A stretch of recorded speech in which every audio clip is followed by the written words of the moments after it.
იმიტომ ამერიკა მეგობარმა რომ იცი ჩემი წლოვანების ამბავი ხლა მართალი გითხრა მთელი ცხოვრება ისე გავატარე რომ იყო მანამდე ჩვენ გვახსოვს ვიადგამსახურდია დროიდან მიტინგებიც იყო წინააღმდეგობებიც იყო მე არც ერთ პროცესში ჩაბული არ ვიყავი თამაშობდი ჭადრაკს და იმით ვიყავი მარტო დაკავებული იცით მაგრამ აი ეხლა ეს ბოლო პერიოდი ჩავერთე მხოლოდ და მხოლოდ იმიტომ რომ მე მიყვარს ჩემი ქვეყანა მე მინდა რომ ახალმა თაობამ იცხოვროს ნორმალურ ქვეყანაში და მე როგორ გესახებათ სახალხო კრების უფლებამოსილებები და როგორ გესახებათ სახალხო კრების მეშვეობით თუნდაც იგივე ხელისუფლების შეცვლა თუ იგივე ძალოვანი სტრუქტურების რომლებზეც თქვენ თვითონ საუბრობთ არჩევნებთან ეხლა რომელიც 29-ში იქნება ეს არ იქნება აი რა თქვენ კითხავს ვამთ ეს არ იქნება იმის პასუხის გამცემა ეს არის მოსამზადებელი ასე ვთქვა ხელმოწერების შეგროვება არა ხელმოწერებიც არასწორად აქვს მე არც ფექსებია ხელმოწერები იქ ხელმოწერები კი არ იქნება ეს იქნება ჩვენი მხარდამჭერთა გაფართოებული ასე ვთქვათ კონფერენცია უწოდოთ ასე სადაც მოხდება აზრების გაზიარება იმისათვის რატომ არის ეს კრება რა პრობლემების წინაშე ვდგება როგორი ხედვა გვაქვს და დავცილდების შემდეგ იმ აზრებით თუ როგორ უნდა განმარჯვოთ სერიოზული მუშაობა ხალხთან რეგიონებში იმისათვის რომ აი დიდი სახალხო კრება მოვიწვიო და იმ სახალხო კრებაზე ხალხმა თავისი აზრით თვითონ უნდა დააფიქსიროს უჭერს ხარს ამ ხელისუფლებას არ უჭერს თავიანთი ხედვებით ჩვენს გვექნება ახლა ყველაფერს წინასწარ ხო ვერ ვიტყვით არა რა თქმა უნდა მაგრამ ვერავინ წინასწარ თავის გეგმებზე ვერაფერს ვერ იტყვის მაგრამ რაღაცა ფორმები წინააღმდეგობისა მოიძებნება რა თქმა უნდა საინტერესოა როდესაც თქვათ შეიკრიბება სახალხო კრება და მიიღებს რაღაც გადაწყვეტილებას როგორ უნდა მოხდეს დიდი სახალხო კრება რა თქმა უნდა როდესაც უკვე შეკრება მოხდება და რაიმე კონკრეტული გადაწყვეტილების მიღება როგორ უნდა მოხდეს განხორციელება შემდეგ უკვე ამ გადაწყვეტილებას მოდით ამას დაველოდოთ შემდეგ იმიტომ რომ ახლა ჯერ ისედაც პრობლემები გვექნება ხოლმე ყველაფერში და ახლა გეგმა შემუშავებული რო გქონდეს ბოლომდე მაინც ვერ გავხსნი მაგ გეგმას გამიგეთ მაგრამ ის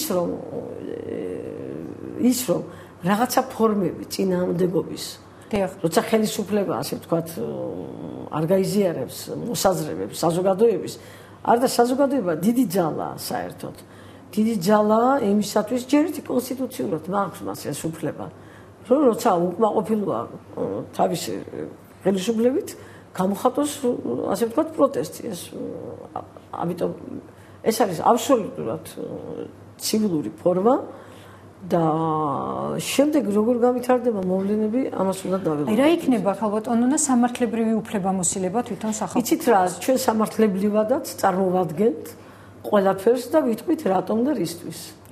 საინტერესოა აი რა მთავარი თემები იქნება რაზეც თემა იქნება ყველა იცით რა აბსოლუტურად დღეს პიარ აქციების მეტი კანონეზე არაფერი არ აი რაშიც მაგრები არიან ეს არის პიარ აქციებში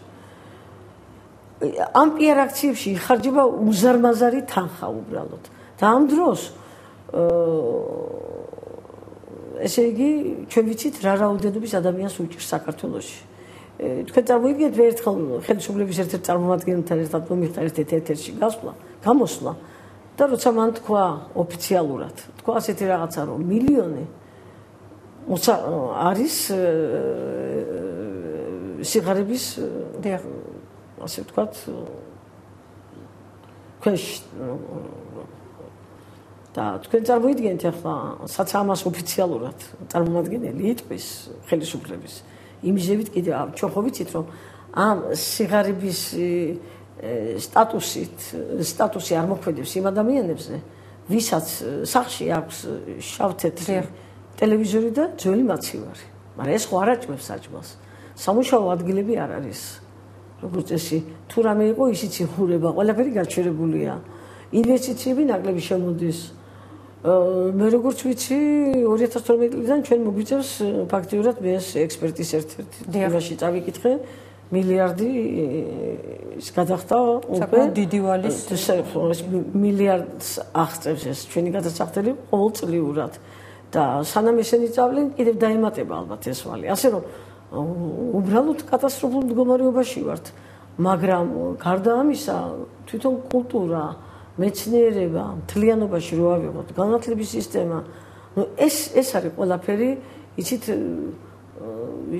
შეიძლება ისეთი თაობა წამოვიდეს რომელსაც საერთოდ ძალიან შორს იყო ჩვენი ტრადიციებისგან და წარმოგიდგენთ მისთვის მარტო ინგლისური იყოს ყველაფერი ამიტომ ჩვენ ვინც ახლა ჩართული ვართ სახალხო კრებისთვის, იქ ხანდახან ისმის ხოლმე სხვადასხვა პროდასავლური, პრორუსული და რაღაცე. ჩვენ ვართ პროქართული რო იტყვიან, იმიტომ ჩვენ ამ შემთხვევაში მხოლოდ და მხოლოდ იმიტომ ვართ ჩართული ამაში, ვერ ვხედავთ სხვა გზას.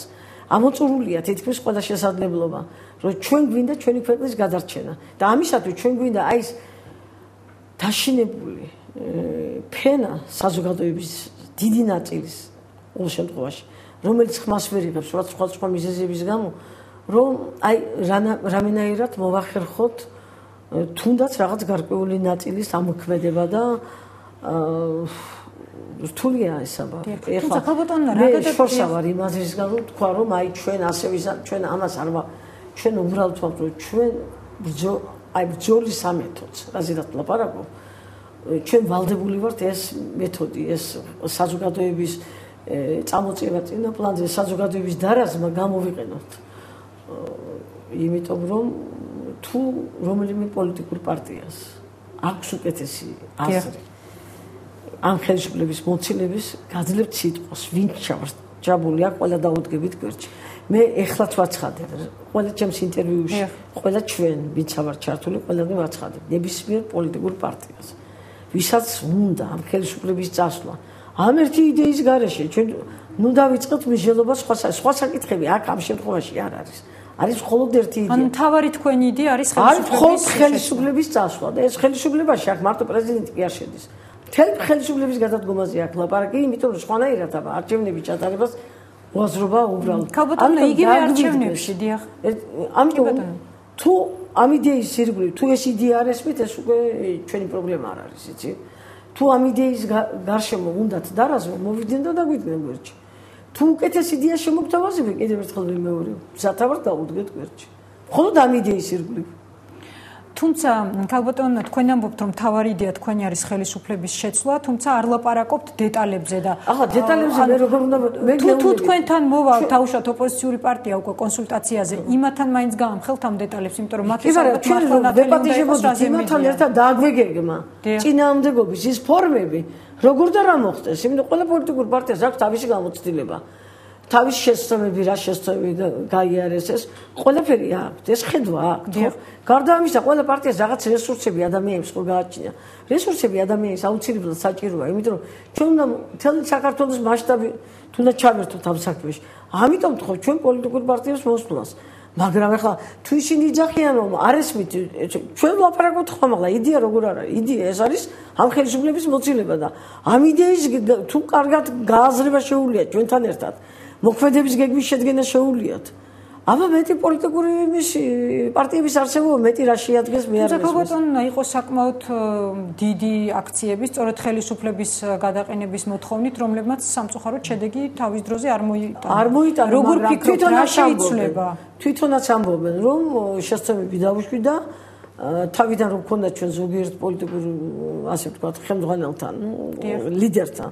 ლაპარაკი პირდაპირ ამით იწყებდნენ, რომ კრება ეს კარგია, მაგრამ არ მოხდეს ისე, ჩვენ შესწავლა მოგვივიდა იგივე, ამიტომ ვიძახი მე. რა თქმა უნდა, კრების შემდეგ, როცა გარკვეული მოსაზრებები გამოითქვება და ხელისუფლების წინაშე დაისმევა სერიოზული საკითხები, ახლა ნუ საერთოდ სიტყვებით ლაპარაკობთ, კონკრეტულად მეტი კონკრეტაცი მე რა უნდა ვილაპარაკო. ამის შემდეგ, რა თქმა უნდა, ჩვენ შორს ვართ იმ აზრისგან, რომ ხელისუფლება უცბად ადგება და ჩვენ მოგვიშენზე გადადგება, მაგრამ რა თქმა უნდა გეგმა შემუშავებული იქნება იმ წინააღმდეგობებისა, იმ შესაძლებელი წინააღმდეგობებისა, რომელიც მუდმივი წინააღმდეგობა უნდა იყოს ამ ხელისუფლების წინააღმდეგ. ეს დიდი მადლობა ქალბატონო. ერთი მინდოდა მეთქვა თქვენთვის, რომ თუ შესაძლებლობა გაქვთ, რომ მოზარვაში ერთ-ერთი ჩვენი წარმომადგენელი მოიწვიეთ თქვენს ეთერში. კარგი, შევეცდებით. ან გოგი კათალაძე ბატონი, ან ბატონი ირაკი ბათიაშვილი, ესე იგი, აუცილებლად გავითვალისწინებთ თქვენს თხოვნას. დიდი მადლობა. დიდი მადლობა, ჩვენი სტუმარი იყო ნონა გაფრინდაშვილი. დღეს ამით გემშვიდობებით, ხვალ 10 საათზე ისევ შევხვდებით ერთმანეთს. დროებით.